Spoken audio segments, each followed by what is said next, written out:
Welcome back, guys, to another episode of Authentically Albertan. I am here again in Grande Prairie for the first time, and this time I am at The Drop, joined by Mike and Lynsey. Hey. How have you guys been? Been good. Yeah. Busy. Great. Yeah, we've been full. Yeah. I can imagine. Wow, it must be a wonderful weekend. Yeah, it's been a long time coming, so we're pretty pumped to be here. Yeah. This is our official grand opening weekend here. We branded it as Drop-A-Palooza, through a big party, huge sale, and it's been good. It's exciting, yeah.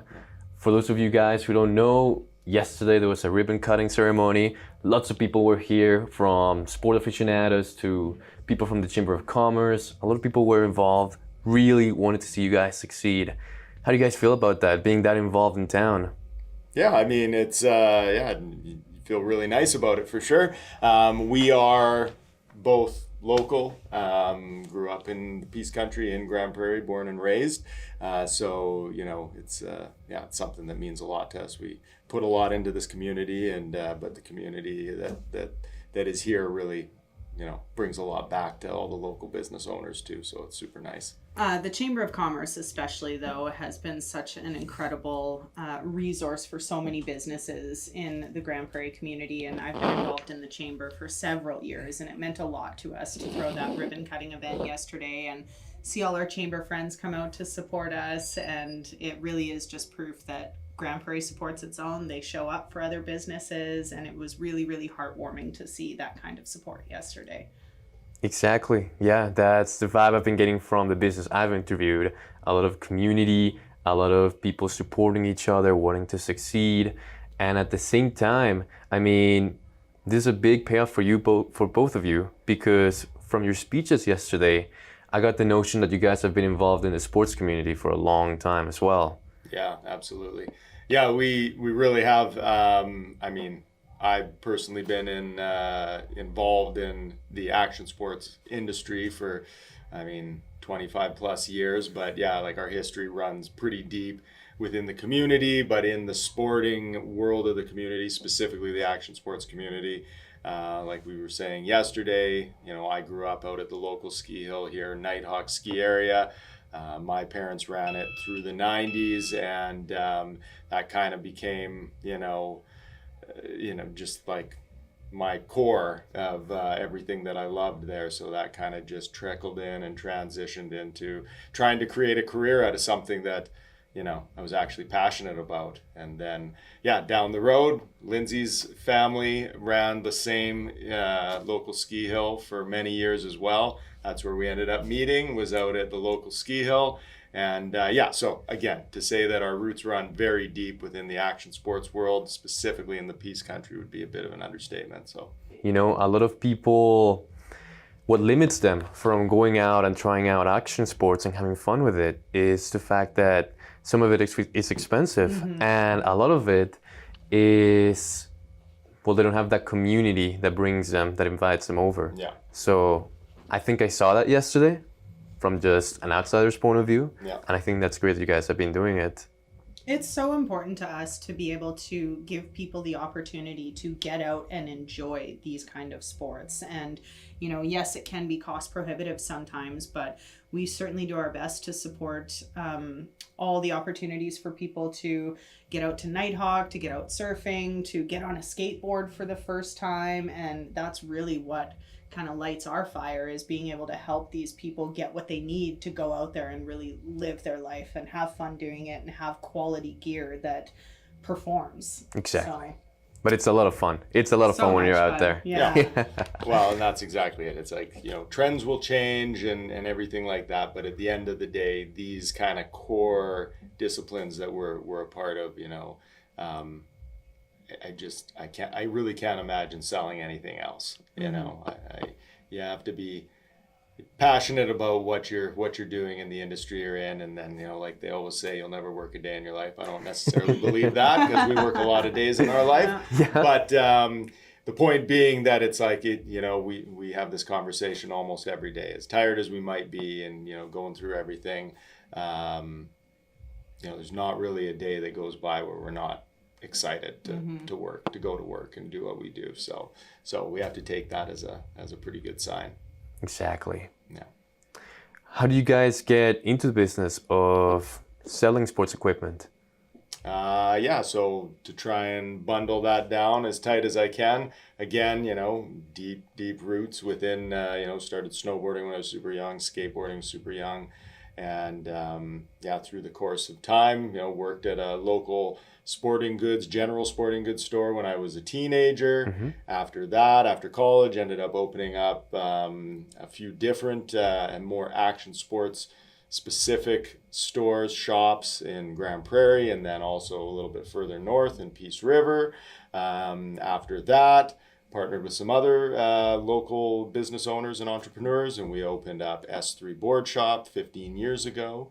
Yeah, when that one just kind of came to the end of its time, that was our opportunity to either kind of stay with that or make a shift and go bigger.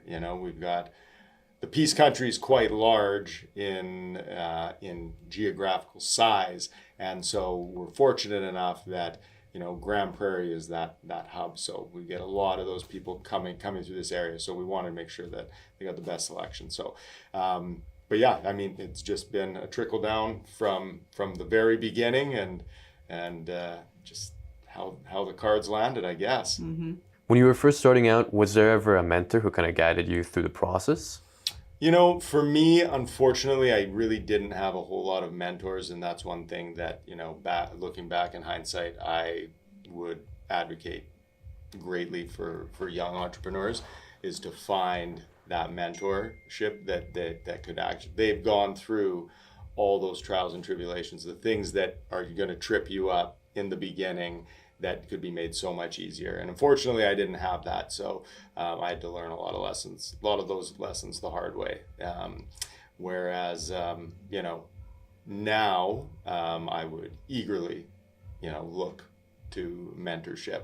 But unfortunately, in this specific industry, as we were coming up through it, we were kind of that generation leading the charge of this industry. So we didn't really have anybody ahead of us that was in this specific niche. There was a lot of people in, obviously in business and retail business and maybe general sporting goods, but that's not the same, didn't have the same vibe, the same feel that we were going for, obviously. From those early years, is there a challenge that really strikes out to you that you'd say, okay, well, to everyone starting on their own business, watch out for this? Well, yeah, there's definitely a lot of things. I mean, I would just advise in those cases, the things that we learned kind of the hard way. It's like, what seems like a lot up front in the grand scheme is really not that much. So the idea of, getting the right lawyer, getting the right accountant, getting the right maybe banker, business manager, advisors in that case, might seem costly up front to you, but So worth it. At the end of the day, it's just a drop in the bucket. Well, that and write a business plan, do your market research, take the time to plan it out properly up front. It's so easy to just get in and start working and you're kind of winging it, but you need to have that business plan in place to really build a profitable, successful business. I also wanted to ask you guys, as someone who, if maybe they're starting their own business, selling their own stuff, has it been difficult reaching out to, I don't know the specific term for it, but the people who supply you with... Vendors. The vendors, the suppliers. Yeah. It was in the early days. Yeah, in the early days, for sure. I mean, times change, obviously. Again, going back to the beginning, it was extremely difficult because when you're new and you're starting out, you're trying to break into any industry, you're always going to be that new kid on the block. So unless you have somebody bringing you along with them that already knows the ropes, a lot of those industries are going to be really hard to break into because you got to get through a gatekeeper. Over many years of being in this industry, I built amazing relationships with a lot of these vendors, many of who I would call my closest friends now. So now when we are going to do something, they get the first call and they're more than ecstatic to be part of part of the journey with us. But yeah, that was always tricky in the early days. I think the thing that, you know, new entrepreneurs should understand is that patience pays. And you know, building a business is like building a reputation. When people don't know who you are, they've never heard of you, you have to take the time to show them and prove to them what you're trying to do. And I think in the long run, you just have to be patient. You have to show up every day, the good days, the bad days, the hard days. Celebrate your wins, learn from your failures, and just keep putting one foot in front of the other, because a lot of times people give up right when they're on the precipice of success. So just stay patient, you know, remember that your reputation is everything, and just get out there and grind. Yeah. So. And use logic. Yeah. You know, don't use emotion. Yeah, that's I've seen true. a lot of people go down, and again, in our industry where your value starts out with you know, your product. If you don't have the right product, well, then you're not of much value to your customer base. But you know, you got to always use logic when you're dealing with those situations. And how am I going to get this product in? Yeah. I guess we're still talking about I guess we're still in the early days of the drop, but I wanted to ask, what made you guys want to start it up? So again, we had our last store, S3 Board Shop, for the last 15 years. Yeah. We had 2 other partners in that business, and just the natural evolution of business in general kind of got to that point where it was, okay, well, either we're going to stay and maybe be a little bit more stagnant, or we're going to grow. And so, you know, going through that process of buying out our old partners and wanting to grow this business and take on more, you know, brands, you know, add some disciplines. That was that push to, like, you know what, we're going to do the full thing. We're going to move to a bigger location. We're going to rebrand. We are going to absolutely expand our e-commerce offering. So all of these things that we kind of, I guess, hyper focused into this new project, that was kind of the spearhead of it all. Well, and the drop is really our identity, whereas our previous businesses were never really ours, in the sense of we didn't create it from, you know, a seed in our brain. And we started talking about this about 1.5 years ago, and this was our opportunity to create something that really came from, you know, the guts of our souls, and was really a representation of who we are, what we want to do in this industry, what we have to offer. And so we're excited that this is just a fully independent endeavor, and it's a direct reflection of who Mike and I are. Well, and a big part of that too was the fact that, you know, you don't really see a whole lot of independent businesses or businesses that once were maybe a franchise model or a corporate model, and then deciding, no, we're going to go back to being independent. You know, we took that step for a real reason. We wanted to maintain full creative control over everything we were going to do. And again, going back to my previous comment about being able to pivot when you have to. And that's what allows us to be able to do that. We're not going to be stranglehold to any specific thing. We can pivot on whatever we want to do tomorrow if we have to. Now, you had the experience with the previous sporting goods stores before, but I'm curious how you handled it, since you seem to mention that you had your own projects and he was more involved with the stores. So how was that conversation like?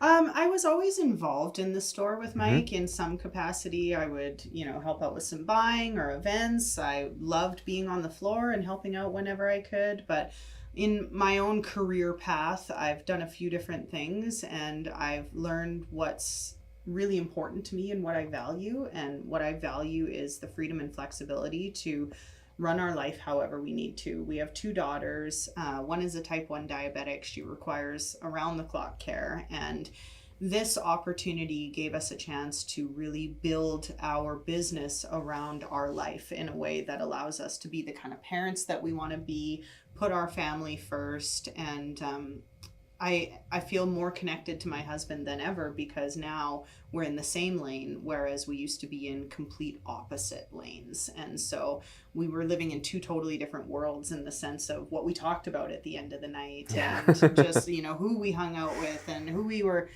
networking with. And I mean, networking was always a huge part of my career, not so much Mike's. And it's so it's actually really cool in the sense of like, he has so much experience in this industry and in this business, but I'm bringing in a totally fresh perspective of just new eyes and new ideas and just a different way of doing things. And I think that so far we're meshing them together pretty well. So, yeah.